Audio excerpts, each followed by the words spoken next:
Hey everybody, it's Angie with Lit Java coming to you with our first of many Teaching Tip Tuesday videos. The concept behind Teaching Tip Tuesday is that I will come and give parents practical advice and tips that they can use at home with their children to help them become better readers and writers. If you have any kind of questions or suggestions or things that you would like for me to cover, please leave them in the comments and I will try my best to address them and answer your questions and give you any kind of tips and tricks that I might know.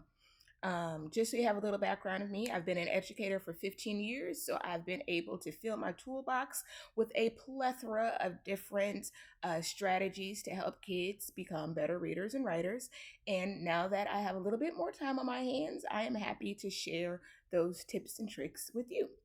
So, the first one that we are going to address today is helping our kids distinguish between a lowercase b and a lowercase d. Now, this is something that kids in lower elementary grades really struggle with. I can't tell you the number of times that I've had parents come to me asking me if there was something wrong with their children or their child because they didn't know the difference between a B and a D when they saw it. I had parents who wanted to know if their kid possibly needed a full evaluation, if they may be dyslexic or dysgraphic. First thing you have to do, parents, is just calm down. This is a very, very common misconception that kids in lower elementary grades and sometimes in upper elementary grades struggle with. So, I'm going to give you a little strategy that I used to use in the classroom to help them distinguish between the lowercase b and the lowercase d. Now, before I get into the strategy, there are some things that your child has to know first in order for this strategy to work. First, they have to know that the B says B, and they have to know that D says D. If they don't know the sound that the letters make, then we have to double back a little bit and work on that first. And they also have to have a sense of directionality. And when I say that, I mean they need to understand that in English, we read and we write from left to right. Again, if they don't have a sense of directionality, then this strategy probably will not work for you. So let's start from the beginning. In the classroom, I always showed my students the B and the D. We would talk about the different parts of these letters and why they looked so similar. They look similar because they have a lot of the same characteristics. They both have a rounded part and they both have a straight line. And when those two pieces are put together, they form the letter. But what trips children up is knowing which one comes first. Is it the line, then the circle, or the circle, then the line? They know that there has to be some kind of there has to be an order for those two parts in order to distinguish if it's a B or a D, but they get confused on which one comes first. So I'm going to show you a way to help them remember the B and the D. So in the classroom, I learned that there are some things that really, really motivate students and help them remember different strategies and concepts. One is music, and another is movement. If you can put music and or movement to a concept, they are way more likely to remember it. So for this strategy, we are going to use movement. We're going to make it kinesthetic and tactile. So we've already gone through the different parts that each letter has. It has the circle and it has the line. Now, our students know that, they understand those parts, so now we're going to learn how to associate those parts with our mouths. When we are writing a B, or if we see a B, what is the first part we see? Do we see the line or do we see the circle? When we're writing a lowercase b, the first thing we see is the line. So since that's the first part of the letter that I see when I'm writing or reading, I am going to mimic my mouth to make that line. I want my mouth to make a straight line as well. So I'm going to encourage my students, and you can encourage your child at home. We're going to take our mouth, our lips, and we're going to make a straight line, as in like that. So, what this is doing is getting your child's mouth set to make the B sound. Because when we put our lips together and makes a straight line, it prepares us to make that plosive B sound, right? So, the first thing we see is a straight line. So, I'm going to make my mouth into a straight line. Now, this is the directionality part that I told you. What they also have to understand is that we read and write from left to right. We start on the left side and it goes to the right. So if the line is on the left, the next part of that letter is going to be the curve. And that makes a B. First thing we see is a straight line. I'm going to set my mouth in a straight line to get ready to make that sound. And then comes the curved part. But first is the straight line. All right, so that's the B. Now, if I'm teaching my child the D, lowercase d, when we see a lowercase d, what's the first thing we see? Do we see the curved part of the letter or do we see the straight line? The first thing we see is the curved part, like that. So what I'm going to do is encourage my child to make their tongue kind of into a curve. And to do that, they're going to take the tip of their tongue and curve it so it touches the roof of their mouth. You're going to ask them, can you feel the tip of your tongue on the roof of your mouth? You can feel that? And they should, shake their head or respond yes.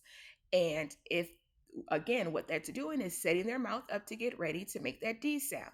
So we go, duh. When we push air through and we move our tongue, it makes the duh sound.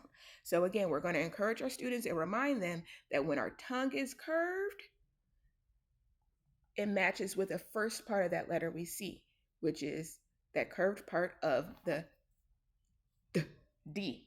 And then after we have the curved part comes the second part of that letter, which is the straight line. And it makes the letter D. This also works with writing. So your student can use that when they're reading. They can use that strategy when they're reading a word, but they can also use it when they're writing. So let's say our kid wanted to write the word boy. They know that boy is spelled B-O-Y. But yet again, they're struggling with the directionality of the B versus the D. So what I would tell my kid is, all right, I'm glad that you know the letters for boy, and that is spelled B-O-A, like B-O-Y. Great. Now I want you to think about it. When we're making the B sound in boy for that B, is our mouth making the straight line first? Does it get set to make the straight line? Or does it get set to make the curve?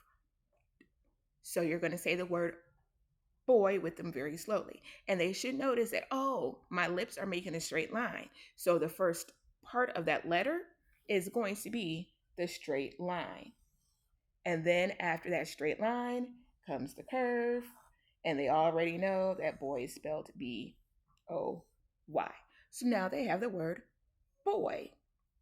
Again, how about they wanted to spell the word dog? Again, you would ask them, how do you spell dog? And hopefully they'll tell you D-O-G. Great. I'm so glad that you know the letters for the word dog. That's step number one. Now let's say the word dog together. And when we say the word dog, we're going to pay attention to our mouth. Are our lips getting set in a straight line? Or is our tongue curving to touch the roof of our mouth? Oh, my tongue was curving. Was your tongue curving? Good. So if our tongue curved first, that lets us know the first part of the letter is going to be the curvy part. And then the straight line. And you already told me that the next letters are O, G for dog. All right. I hope that this helps you. If it does, please let me know in the comments. Try it with your kids and see if it makes a difference. Again, this might be something that they don't get right away, but with enough practice and repetition, it definitely will help. Another thing that will help your kid learn the difference between a lowercase b and d is reading. reading, reading, reading. You read to them, they read to you. Just a simple exposure and being able to see those letters in actual print and literature will help to solidify the directionality of the lowercase b and the lowercase d for them. I cannot express to you how important it is to read to and with your child. If you have any questions or suggestions or any other tips that you would like to see me addressed uh, in Teaching Tip Tuesday, please feel free to leave them in the comment below. Also, I do want to bring to your attention that at Lit Java Coffee and Books, we have a whole kiddie section filled with many books for kids to come and explore. We would love for you to bring your kiddos out to come and see some of the books, engage in some of the activities that we have going on here. And we are also really excited to launch our Readers to Leaders program. Our Readers to Leaders program is going to be focused on kids grades K through 8, giving them tutoring and homework help in reading and writing. Our goal is for this service to be free of charge to children and their families. However, in order for that to happen, we have to have the support of our community. If you are interested in supporting our Readers to Leaders program, please follow the link to our GoFundMe found in the description and the comment section of this video.